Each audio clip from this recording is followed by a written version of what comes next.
நீங்க மட்டும் இன்னைக்கு வரலாறு எழுதலன்னு வச்சுக்கோங்களேன், ஒரு 50 ஆண்டு கழித்து தமிழ்நாட்டை ஆள போகின்ற வடக்கர்கள் நாங்க தமிழ்நாட்டுக்குள்ள வந்தோம், தமிழர்கள் தொடர் வண்டியில டிக்கெட் எடுக்காம போயிட்டு இருந்தாங்க, நாங்க தான் தமிழர்களுக்கு டிக்கெட் எடுக்கிறது எப்படின்னு சொல்லி கொடுத்தோன்னு எழுதுவாங்க.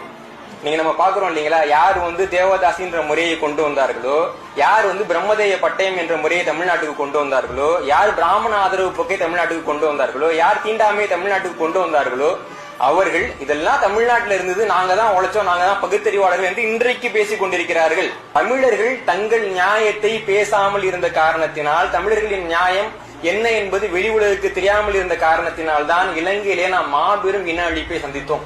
நமக்கு உதவுறதுக்கு யாருமே இல்லைன்னா நம்முடைய நியாயம் என்னன்னு யாருக்குமே தெரியாது. அப்ப நமது நியாயத்தை, நமது போராட்டத்தை, நமது வரலாற்றை நாம் தான் சொல்ல வேண்டும். அப்படி சொல்லவில்லை என்றால் நாம் மட்டும் மரித்து போகவில்லை, நமது சந்ததிகளும் நம்மோடு மரித்து போகுமாறு நாம் செய்து விடுவோம் என்பதை நாம் நினைவில் கொள்ள வேண்டும்.